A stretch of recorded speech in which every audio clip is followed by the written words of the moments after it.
et bienvenue dans la vidéo que certaines attendent avec grande impatience puisque c'est la vidéo des romans préférés de l'année. Voilà. Alors nous en sommes au top 10 de 2024, sachant qu'il y a des livres hors compétition. Alors je vais vous montrer le panier, et je vais essayer de ne pas le faire tomber. Alors je ne suis pas dans une forme très olympique, hein. Voilà. Oui, bah vous en avez vu certains.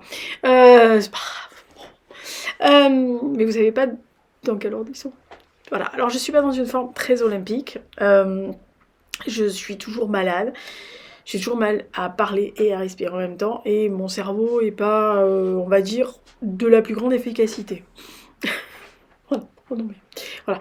Donc, je vous préviens, par conséquent, merci d'être hyper méga bienveillant. Je vais essayer de pas faire trop long. Parce que, en gros, ceux qui vont regarder la vidéo, c'est généralement des gens qui sont abonnés, qui ont vu tous mes points lecture, donc ils savent de quoi ça parle.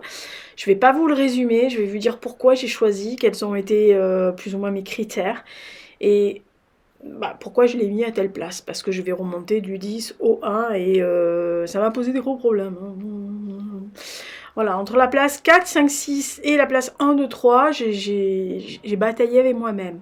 Voilà, il y a les deux hémisphères de mon cerveau qui se sont un peu livrés des batailles. Comme il n'était pas flamboyant, je suis pas sûre que ça... Je suis pas sûre qu'il ait tout fait bien comme il faut. C'est mon cerveau, hein. Voilà. Je fais une pause de 30 secondes, même pas, vous, même pas, mais moi c'est juste pour les sortir de la boîte là, et pour éviter que quand je tire, tout se casse la gueule. A tout de suite. Oui, j'ai mis un truc autour du cou parce que je commençais à avoir froid. Non, mais je vous dis, je suis pas topissime. Alors, on va faire les hors compétition. En vérité, il y en a 5, dont un que je n'ai pas là parce que je l'ai prêté. Donc, je vous mettrai l'encart. Alors, je ne vais pas m'étendre longtemps, mais pour des raisons diverses, ils sont hors compétition parce que c'est des bouquins où il fallait ça de plus pour que ça rentre dans les tops. Si bien que je me suis même posé la question si je faisais pas un top 15 à un moment donné, puisque j'avais véritablement la possibilité de faire un top 15, mais ça aurait été malhonnête, entre guillemets, de faire un top 15, sachant qu'il me manquait ça pour que ça soit vraiment ce que moi j'appelle des coups de cœur. Je rappelle aux personnes qui seraient nouvelles sur la chaîne que mes coups de cœur, c'est véritablement, alors outre l'histoire, l'écriture, etc., c'est véritablement quelque chose qui peut me toucher ou qui m'a ému ou révolté ou qui m'a emporté. C'est pas forcément l'histoire la plus merveilleuse et je suis sûre que parmi celles que je vais mettre, vous allez vous dire « Ah, moi j'aurais pu mettre celui-là plutôt ». Mais c'est d'après mon ressenti et d'après ce que je me rappelle sur un an. Ah oui, oui, bon, il y en a certains, ça fait longtemps que je les ai lus, mais ils sont là, voilà. Donc, hors compétition, celui que je n'ai pas, donc je vais le montrer. C'est Deux femmes et d'acier de Cécile Chabot, donc c'est sur la biographie, alors romancée, on est obligé de dire romancée parce que en fait Cécile Chabot se met à la place de Nicole Gérard Mangin, donc le médecin, un des rares médecins, et d'ailleurs le seul médecin femme sur le front, mais en tous les cas une femme extraordinaire. Moi je connaissais son histoire parce que autour de chez moi, dans ma famille, il y avait des gens qui étaient corps médical, notamment infirmière, et qui m'en avaient parlé. Voilà. Très bon roman, alors très féministe. J'aime pas employer ce terme-là, mais si quand même. Je suis désolée, je me rhabille. Ah bah les vieux, vous savez. Ouais, non mais je vous dis, le cerveau ça marche pas. Il faut pas que je me dissipe, sinon j'y arrive pas. C'est un roman qui est extrêmement beau dans le sens où il est écrit à la première personne, c'est-à-dire que Cécile Chabot s'est mis dans la place, enfin dans la place et dans la peau de Nicole Gérard Mangin. Il m'a fallu vraiment que ça, parce que c'est très émouvant, etc. Alors peut-être que si je n'avais pas connu l'histoire de cette femme, peut-être que ça aurait passé le palier. Mais comme je connaissais, que je n'ai pas appris trop de soubresauts de ce qu'elle avait été, voilà, mais très très beau roman. Autre beau roman, mais c'est complètement différent, c'est Manchester Dream, donc Le cœur de l'architecte de Dominique Mémy. C'est pas parce que c'est une de mes potes qu'elle est là, c'est juste que c'est beau. Vraiment, ça m'a touchée parce que c'est ça évoque comment un artiste, alors en l'occurrence là un architecte, mais comment un artiste crée. Comment il peut se poser des questions, il peut aller devancer les demandes ou au contraire aller à l'encontre de demandes ou de sa réputation. En l'occurrence là on lui dit non il faut pas y aller, tu voudrais pas que tu fasses ça, machin et tout, et il sait qu'il peut le faire. Et toute la démarche artistique est là, condensée dans un petit livre, mais qui est vraiment, vraiment beau. Et ça se lit comme un roman vraiment d'aventure, en fait, comme une épopée. Et vraiment, c'est à la limite entre le roman et l'essai. Voilà, mais c'est vraiment, si vous vous intéressez à l'architecture, à l'âme des artistes, etc., ça va vous plaire. Autre livre qu'on m'a offert, mais que je n'avais pas lu, je n'avais jamais lu cette écrivaine, et j'ai été très contente de la découvrir, et on peut avoir une pensée pour les habitants de Mayotte, parce que c'est pile poil. Voilà. C'est Tropique de la violence de Natacha Apana. Pareil, il m'a manqué ça, mais vraiment ça, parce que je trouve que c'est un formidable roman, écrit avec la perspective de plusieurs personnages. Le héros, en fait, qui va commettre l'irréparable, sa maman adoptive, qui parle de l'au-delà puisqu'elle est morte, ce qui va déclencher une série de catastrophes derrière pour lui. Le garçon qui l'a tué, qui lui parle aussi de l'au-delà, et plusieurs autres personnages. Et tout ça dans cette île à Mayotte, où en ce moment on en entend beaucoup parler, et que peut-être que la moitié, 3/4 de la France apprend que c'est... il y a beaucoup de bidonvilles, il y a beaucoup de problèmes, que c'est un des hôpitaux les plus actifs au point de vue de maternité, etc. Parce qu'il y a beaucoup de gens des pays autour qui viennent pour accoucher et espérer obtenir la nationalité française ou avoir une meilleure vie. Hein, on part jamais de chez soi juste pour le plaisir de partir. Voilà, donc c'est vraiment un très très beau cours, très beau roman, très belle écriture. Histoire très prenante, très émouvante. La fin voilà, c'est pour ça que je ne l'ai pas mis dans les top 10, parce que vraiment, c'est la fin qui... je me suis dit, oui, d'accord, ok. Mais il n'y a pas eu le « ah, waouh !» Voilà. Mais vraiment, si vous ne l'avez pas lu, lisez-le. Et puis comme ça, on passe aux gens de Mayotte. Voilà. Et puis si vous ne voulez pas le lire, au lieu d'acheter le poche, vous mettez des sous à l'UNICEF ou à Médecins du Monde ou Médecins sans frontières, parce que vous voulez. Autre sang hors compétition, 1984, Sandra Newman, sous-titré, je vous le dis, Julia Big Brother, eh bien, la regarde. Sandra Newman a pris la perspective de Julia, qui est un vrai personnage dans 1984, mais qui est plus que secondaire, puisque c'est celle qui fricote avec Winston. Et là, c'est Julia qui explique l'histoire. Comment elle a repéré Winston, comment elle s'est débrouillée pour l'avoir, etc., etc. Tout ça dans l'univers 1984, mais du point de vue des femmes. Voilà, c'est extrêmement bien fait, parce que moi je suis très chiante avec Orwell, et vraiment avec 1984 que j'adore. Et X est en train de monter sur les bouquins. Si vous entendez un gros boom, vous inquiétez pas, c'est pas le chat n'a pas du tout été blessé, c'est les bouquins qui sont blessés. Parce qu'un poids lourd comme X sur des bouquins... Bon bref, vraiment c'est un très très beau livre. C'est pas rentré dans le top 10 parce que pareil, la fin m'a laissé sur ma faim, un tout petit peu, mais vraiment un très très très beau bouquin. Et c'est formidablement bien foutu d'avoir pris l'univers d'Orwell, de le foutre perspective d'une femme, et d'arriver à tenir tous les points névralgiques de 1984 d'Orwell. Oh, respect, moi j'aurais bien aimé écrire ça. Axe, tu permets de pas faire que des bêtises? Attendez, je vous le tourne, regardez où il est, cette espèce de huluberlu là. Vous voyez là? Voilà, il va encore faire des conneries, comme d'habitude. Non, c'est parce que en fait j'ai mis ses bouquins sur la moitié de son plaid, ça lui plaît pas, vous comprenez. Il y a des animaux. Et dernier hors compétition, Un jardin pour royaume de Gwenaël Robert, parce que moi aussi j'ai eu un jardin pour royaume, et que sa quête de l'enfance perdue, on va dire, ou retour sur votre enfance ou sur vos souvenirs, tout ça en parallèle avec Rousseau et tout ça, moi j'ai trouvé que c'était vraiment... c'était beau.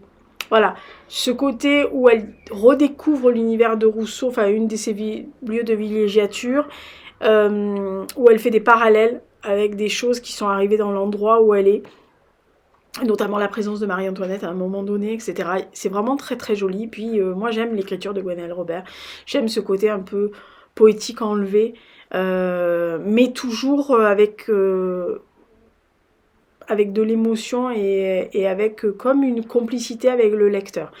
Et a fortiori avec celui-là, donc moi comme j'ai eu un jardin pour royaume, inutile de vous dire que j'ai été ravie. Alors on va le mettre là-bas pour éviter de faire des conneries.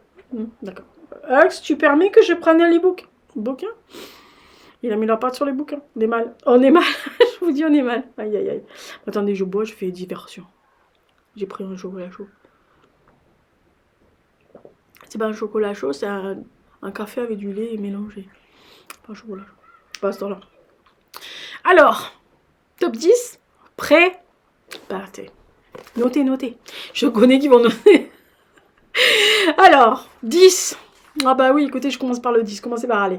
10, Ségurant, le chevalier au dragon de Monsieur Emanuele Orielli. Alors, il en a sorti un autre qui s'appelle Alexandre l'orphelin de la table ronde, que je vais insérer dans, je pense, dans le premier trimestre de lecture. Pourquoi ben, vous connaissez mon amour pour la légende de la table ronde, la légende arthurienne. Que vous dire, un texte inconnu, récupéré un peu de partout dans l'Europe. Il a fait un travail d'agencement assez impressionnant. Et puis, que vous dire... Voilà, voilà. Non, mais à un moment donné, il faut appeler un chat un chat. Hein, voilà.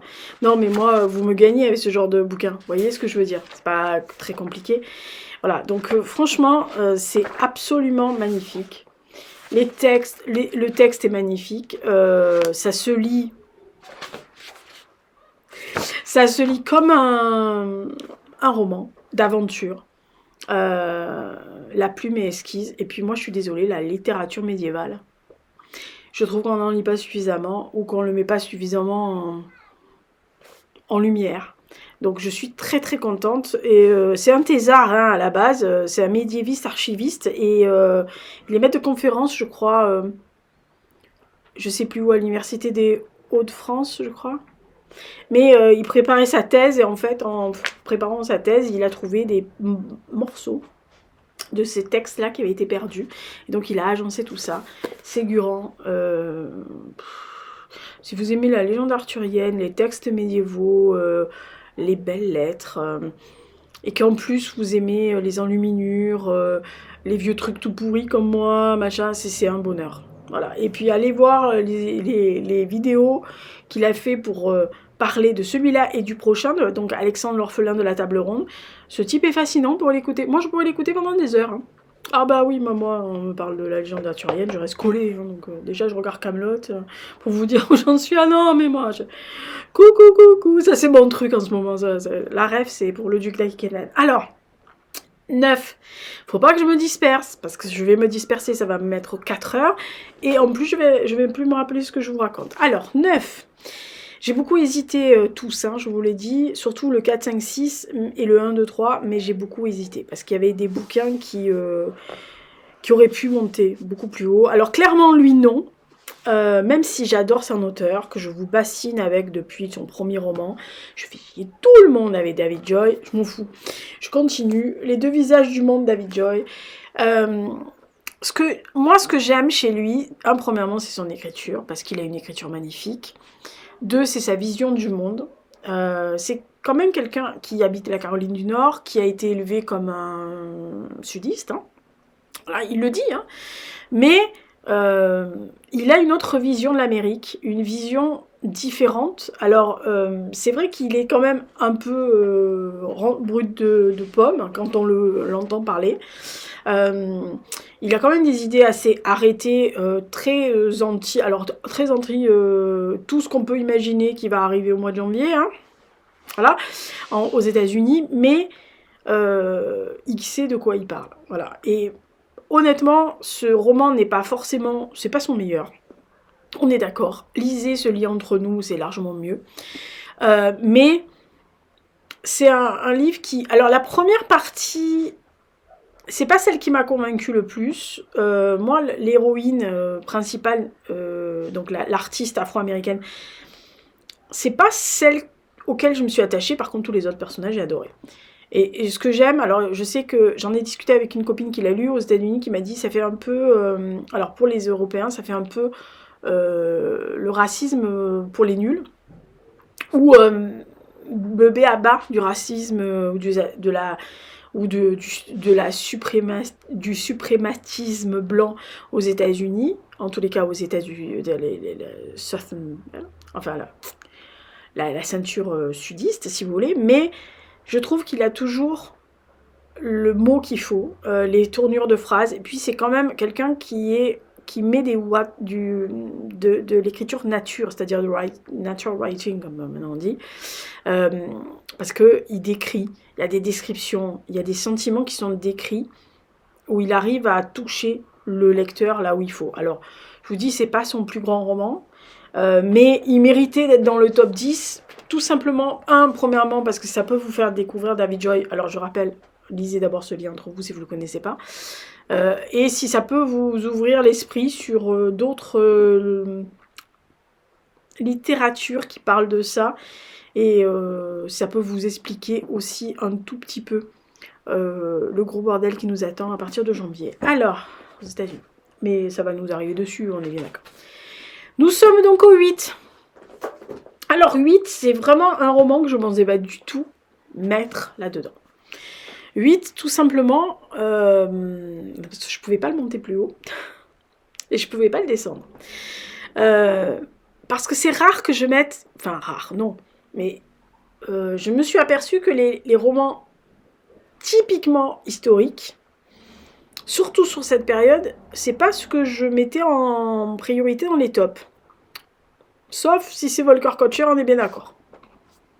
Oui, bah, lisez Poisson mouillé, Mormuette et Goldstein et les suivants, parce que moi j'ai lu les 4-5 en anglais. Ah, j'adore. Bref. Et quand j'ai lu celui-là au mois de novembre, j'avais découvert la saga grâce à Dame Chantal, si elle passe par là, coucou, merci.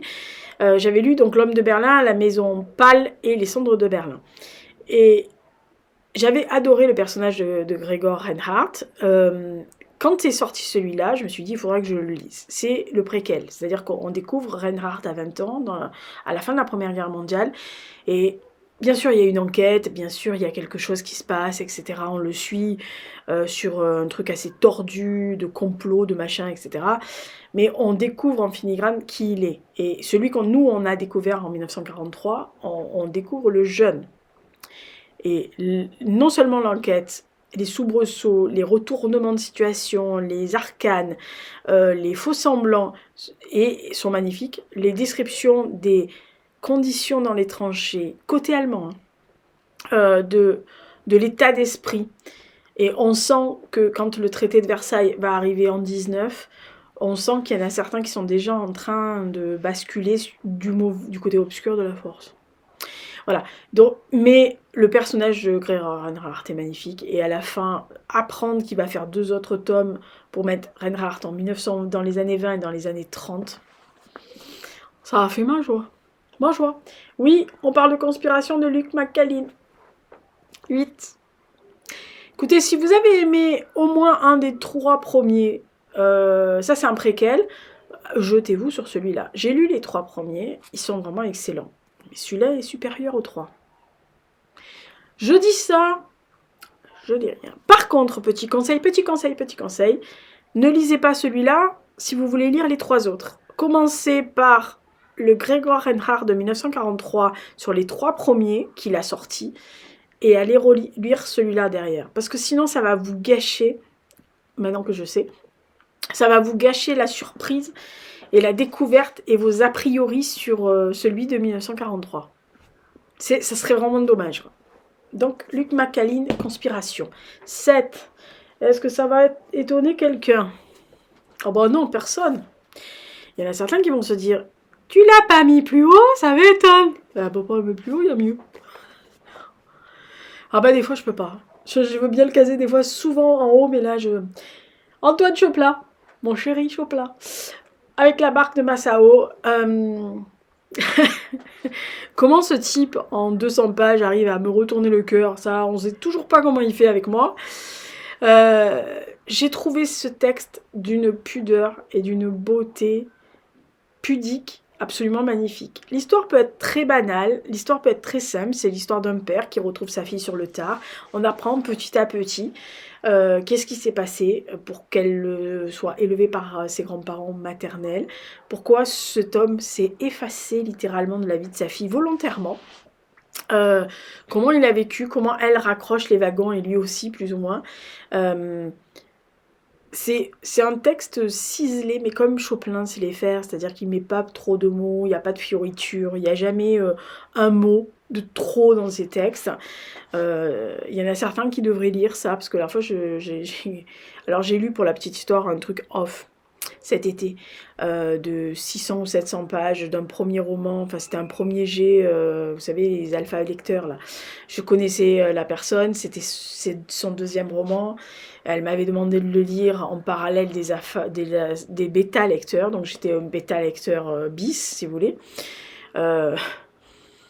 Je suis ravie parce qu'il y a des gens qui ont... J'ai revu les retours, il y a beaucoup de gens qui ont pensé pareil que moi, elle aurait dû, sur les 600-700 pages, il y en avait 400 qu'elle pouvait virer.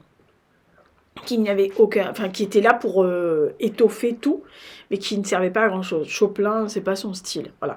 Mais là, c'est vraiment la relation entre un père et une fille, mais c'est même pas... Ça va au-delà, c'est vraiment...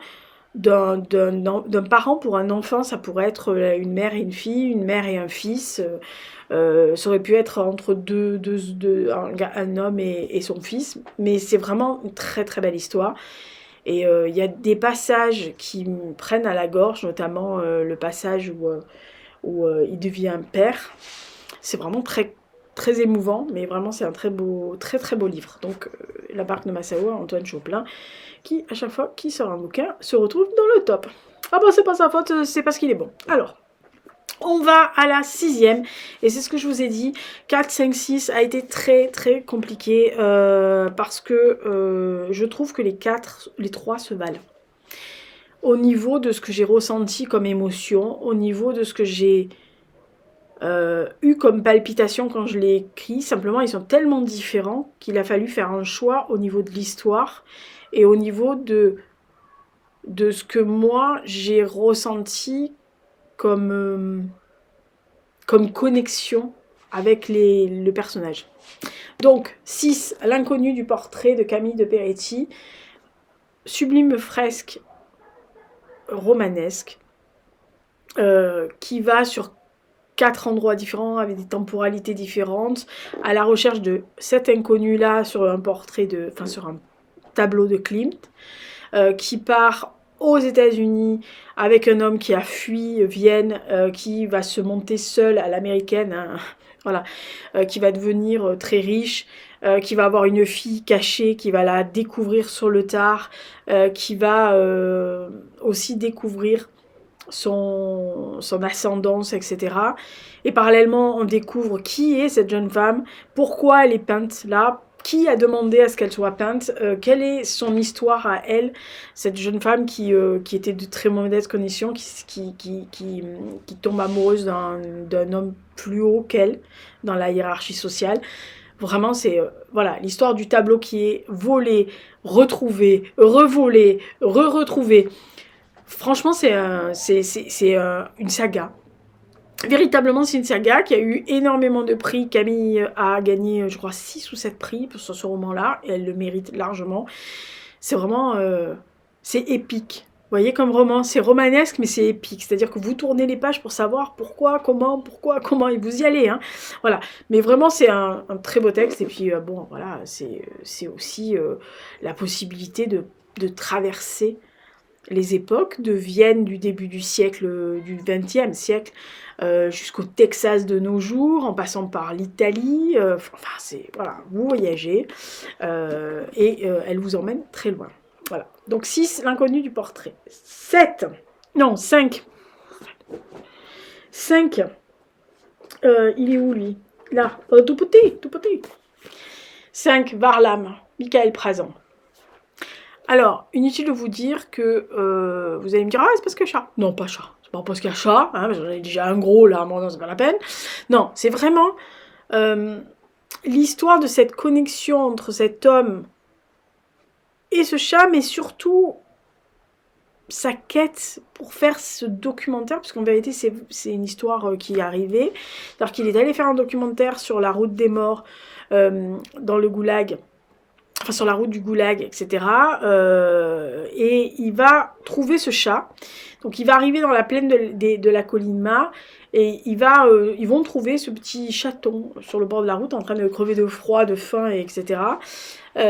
Et il va le garder avec lui tout en continuant sa quête pour rencontrer des anciens zecs, pour savoir où ça se passait, etc.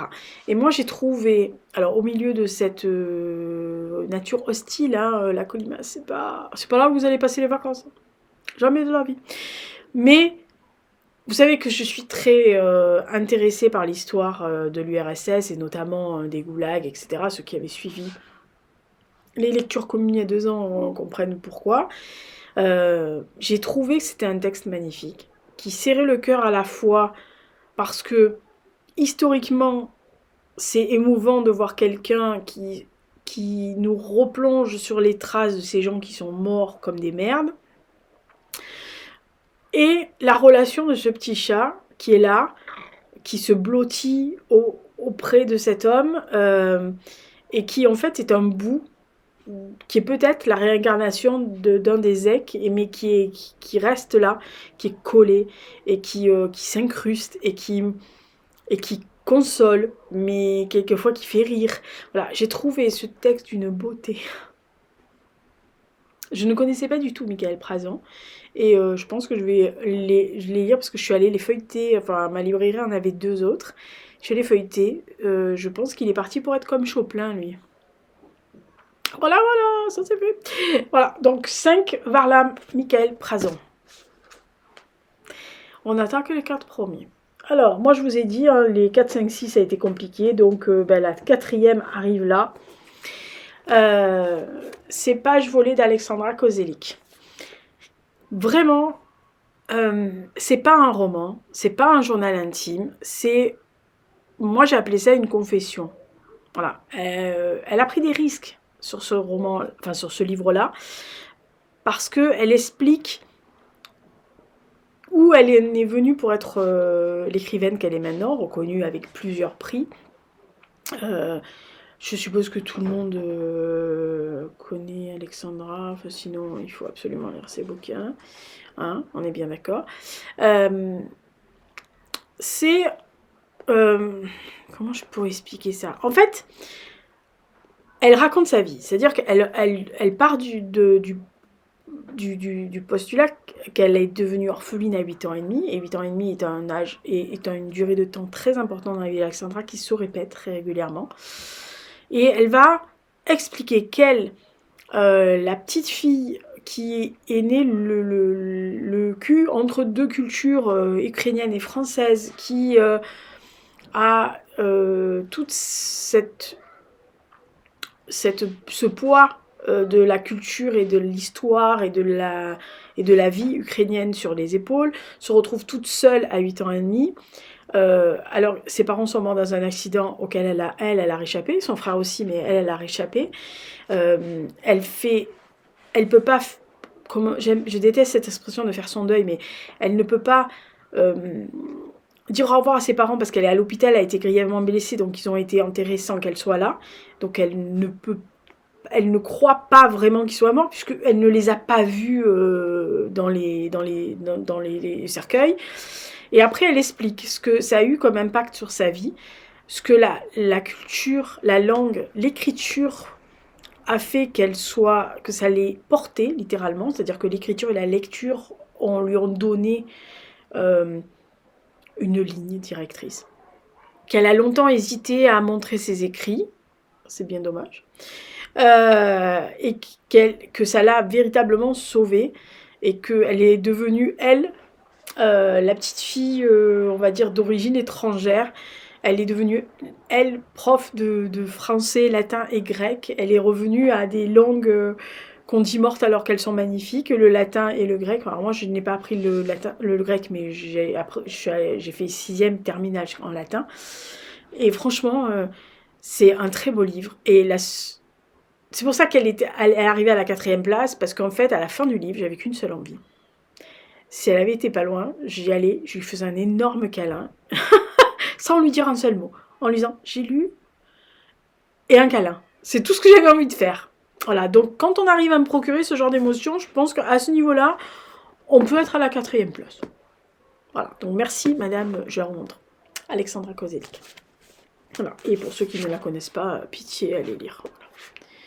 Qu'est-ce que vous voulez que je vous dise?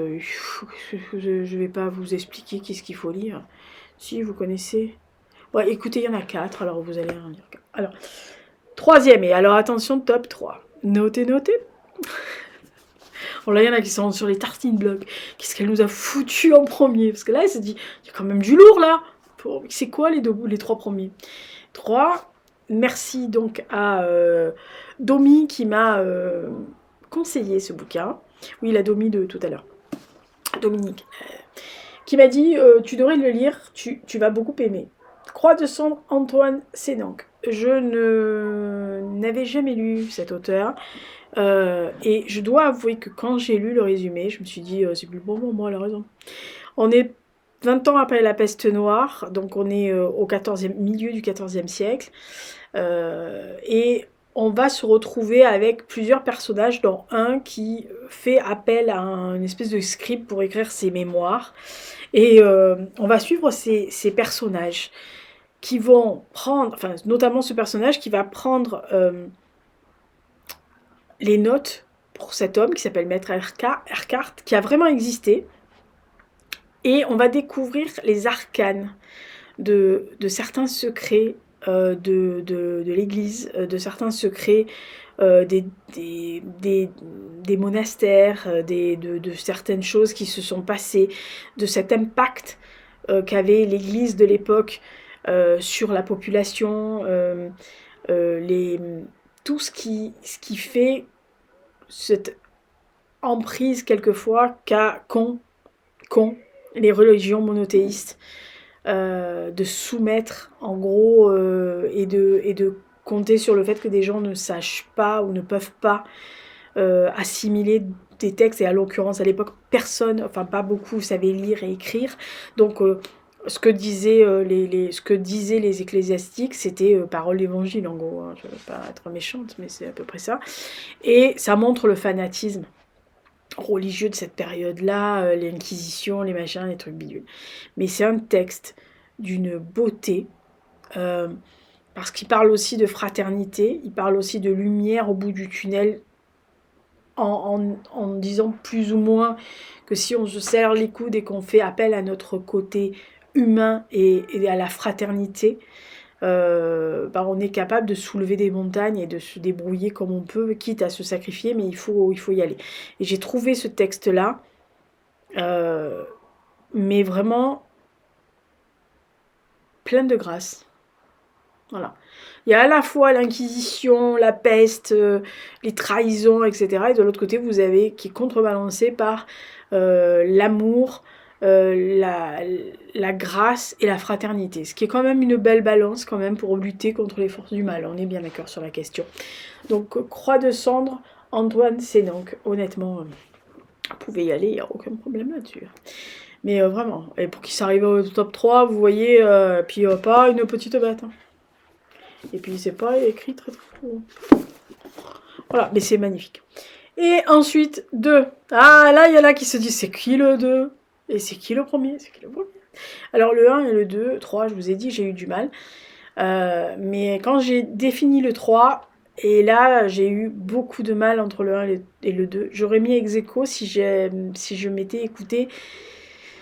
Mais en fait, j'ai fait appel à ma sensibilité sur le choix du premier, et c'est le premier qui a gagné. 2.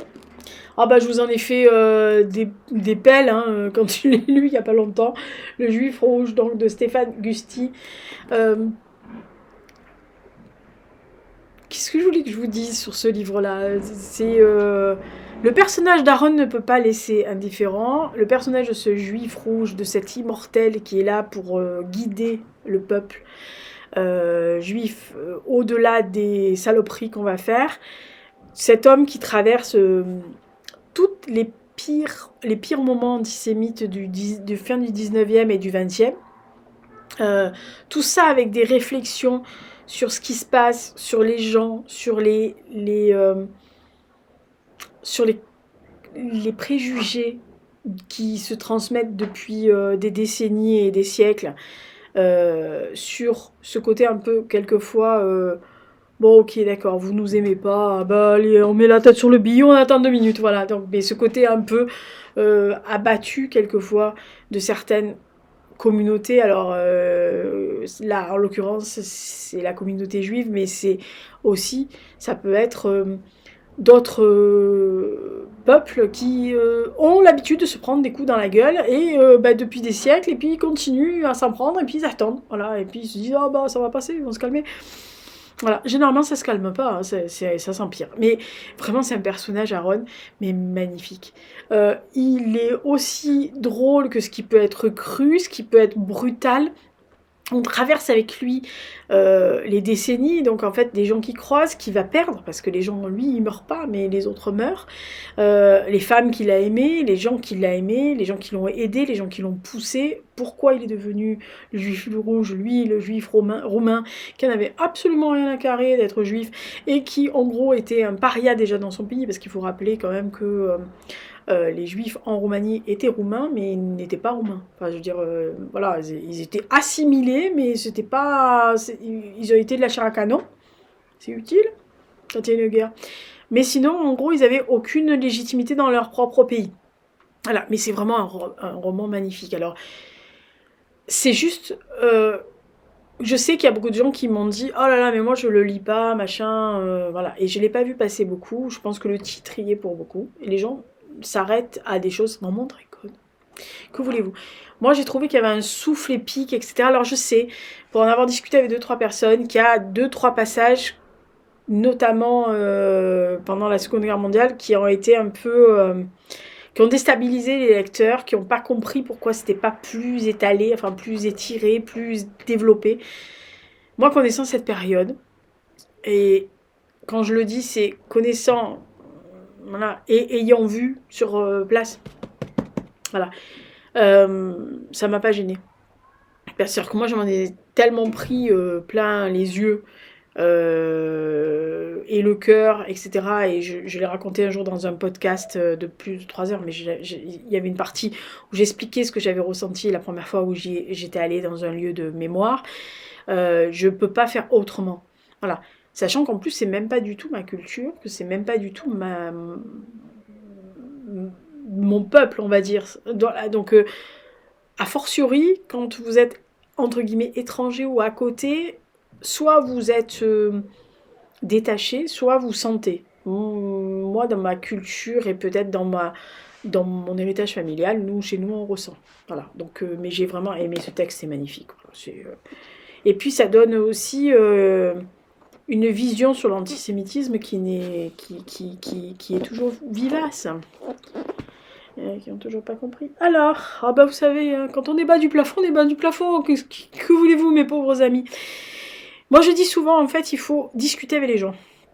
Alors, quand j'étais petite, et ça, c'est une de mes grandes tantes qui m'avait expliqué ça, qui m'avait dit... il faut pas juger les gens. Alors, elle me disait toujours... en anglais, on dit you don't judge a book by its cover.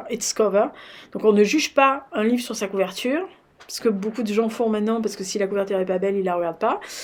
Alors que moi j'en ai rien à foutre, la couverture elle peut être merdique, elle peut être moche, si le texte est beau et que le résumé me plaît, je vais le lire.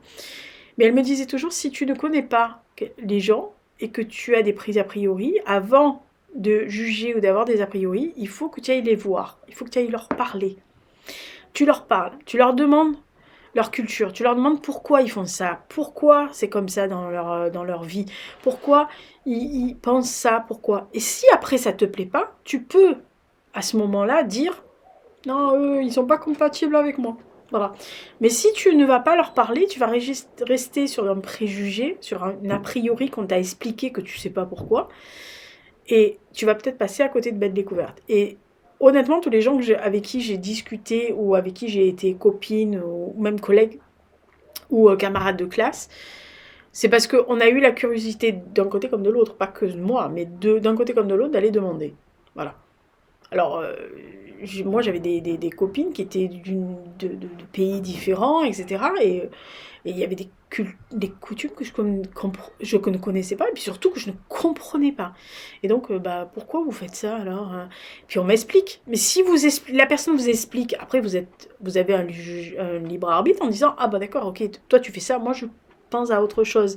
Mais vous ne pouvez pas dire à la personne, ah non, mais ce que tu fais c'est nul par rapport à ce que vous pensez qui est bien ou pas.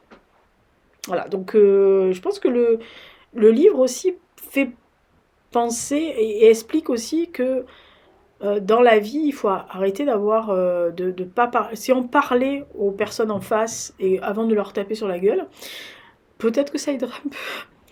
Après l'humanité, l'être humain est un peu con quand même. Hein. Enfin, tous les êtres humains sont, je me mets dedans, tous les êtres humains sont un peu cons quand même. Donc, ah bah, depuis le début de l'humanité, on se tape sur la gueule. Hein. Excusez-moi, vous avez qu'à voir la frise. Hein. Quand il y avait les dinosaures, ils se tapaient ça pas sur la tronche. Hein.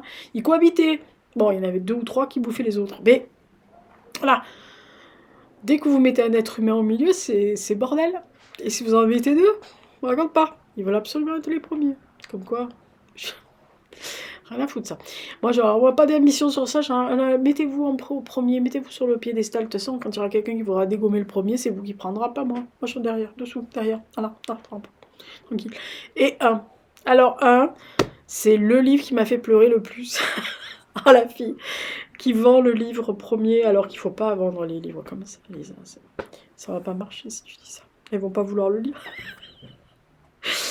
Alors, on est pareil avec une famille, la famille de l'auteur, qui explique que son grand-père a fui les pogroms. Oui, on y revient. Chaim, qui en fait va venir, il va venir en France, il va fuir les pogroms, il va venir en France, il va s'intégrer, il va vouloir aller faire son service militaire et aller devancer l'appel pour la Première Guerre mondiale parce qu'en fait, il veut rendre hommage au pays qu'il a adopté, etc. Et il va être gazé au gaz moutarde, et donc il va développer des problèmes neurologiques. Sa femme, qui a une dizaine d'années de plus, qui a un garçon d'un premier lit, mais avec qui ils ont eu un enfant, donc le père de l'auteur, le fait interner à un moment donné parce qu'il est quand même un peu spécial, il est dangereux. Et donc là, l'auteur va chercher des documents pour savoir comment est mort son grand-père. Et en fait, il va se retrouver dans les 2 pires asiles de fous, notamment de Cadillac. Et donc, c'est les enfants de Cadillac, de François Nodelman, donc en Gironde. Et il va passer jusqu'à la fin de sa vie, donc jusqu'en 41, il va passer sa vie dans cet asile où il va mourir littéralement de faim. C'est-à-dire qu'ils vont le laisser crever de faim, comme beaucoup de fous à cette époque. D'ailleurs, il me semble que Camille Claudel, qui est mort en 43, je crois, dans un asile pas loin de Avignon, je crois, elle est morte de faim aussi, pareil, si je ne me trompe pas. Et le garçon, donc Albert, qui est son fils, qui lui a grandi sans père, etc., va se retrouver, lui, dans les affres de la Seconde Guerre mondiale. Il va être fait prisonnier de guerre, il va être en Allemagne. Et lui, quand il va revenir, non seulement il a perdu ses années, mais ça va le hanter. Il va pas en parler, il va développer une espèce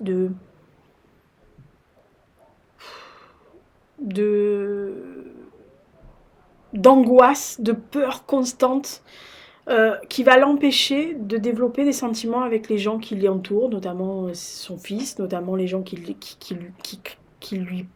l'aiment, à lui. Et pareil, il va arriver à faire alors qu'il a survécu à la Seconde Guerre mondiale, au camp de prisonniers, au mauvais traitement, à la peur viscérale de se faire flinguer, mais en ayant quand même rencontré des moments d'humanité aussi au milieu de l'horreur, il va se supprimer. Donc en fait, François Hénou d'Allemagne développe ça, c'est-à-dire que déjà, premièrement, l'appartenance de quelqu'un à un pays.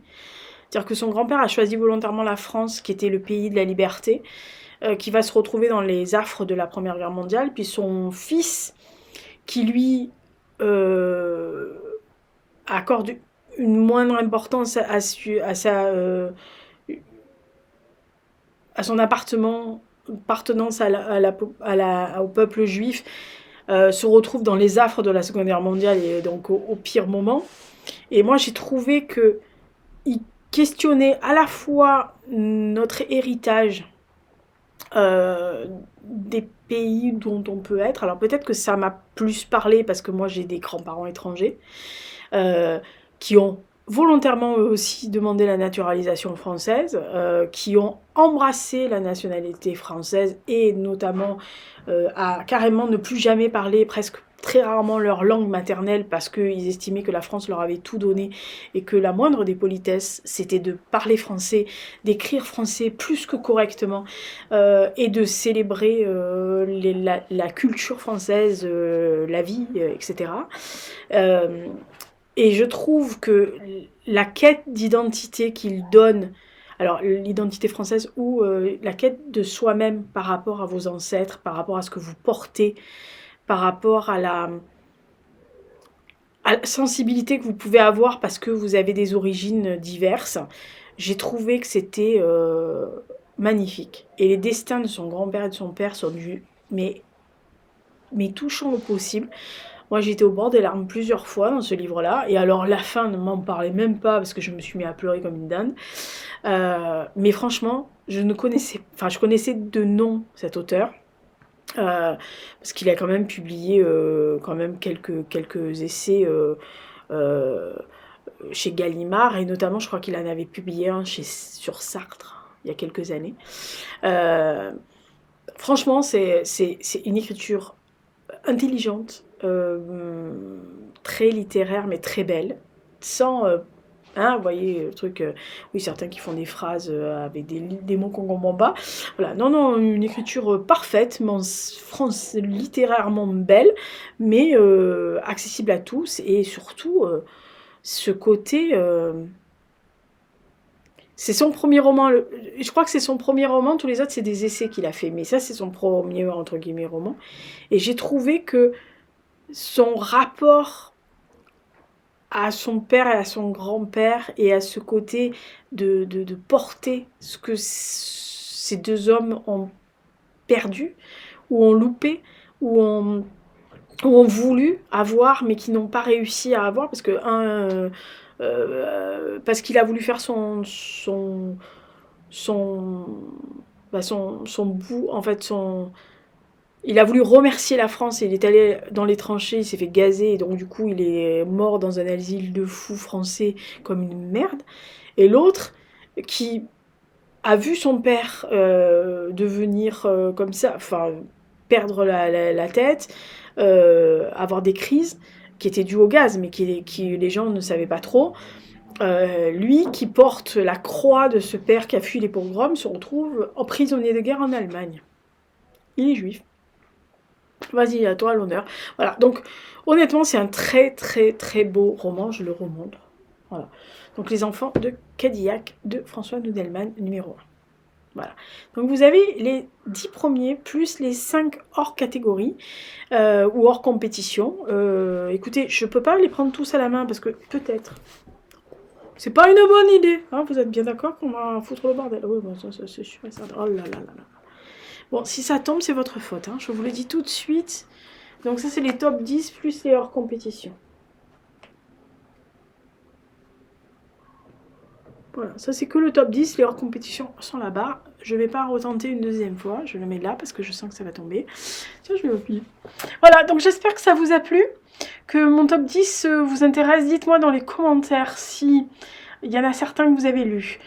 Grâce à moi ou pas, on s'en fout. Si maintenant que je les ai faits, il y en a certains que vous allez vous dire ouais non mais maintenant que tu l'as mis dans le top 10, je vais les lire.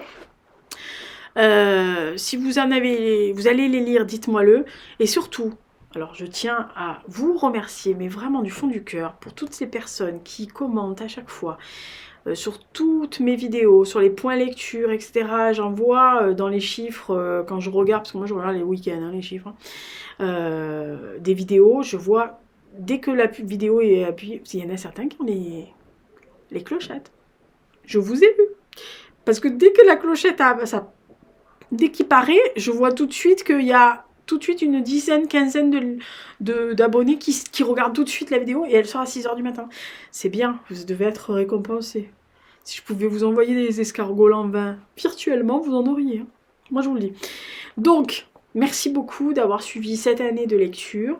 On va continuer sur notre lancée pour l'année 2025. Je vais tourner tout de suite la pile à lire de janvier, because ma voix... mais c'est l'occasion jamais de la faire parce que après ça va être trop compliqué. Elisa va mourir. Et ça serait bête qu'elle meure. Ce serait comment pour vous? Voilà. Donc, top 10. Il y a plein de vidéos à voir. Il y a pratiquement une vidéo depuis le 27 décembre. Une vidéo par jour. Donc, vous allez en bouffer du Lisa. D'ailleurs, vous allez en avoir en marre. Top 10. Il y aura la pile à lire. Il y aura une FAQ parce que j'avais récupéré des questions après la dernière FAQ auxquelles j'avais pas répondu parce que les questions sont arrivées après que la vidéo soit sortie. Donc je me suis dit que le meilleur moyen de commencer l'année c'était de faire une petite FAQ de derrière les fagots. Ça mange pas de pain. Et Elisa dit n'importe quoi, donc ça amuse beaucoup le monde. Et encore, si vous voyez cette vidéo après le 1er janvier, tous mes vœux. Santé d'abord, paix de l'esprit après. Et après on se démerde. Ah non, parce que là, on est dans la merde. Ah bah depuis 2020, on est dans la merde. On est bien d'accord que ça part mal. Voilà. 1920, les années 20, 2020, les années 2020. Ça me désespère, cette situation. Bon, bref, écoutez. Tant qu'on aura des bouquins, c'est pas tant qu'on a des hommes, c'est tant qu'on aura des bouquins, on sera sauvés. Tout est relatif, bien sûr. Et merci encore de votre présence. Ciao.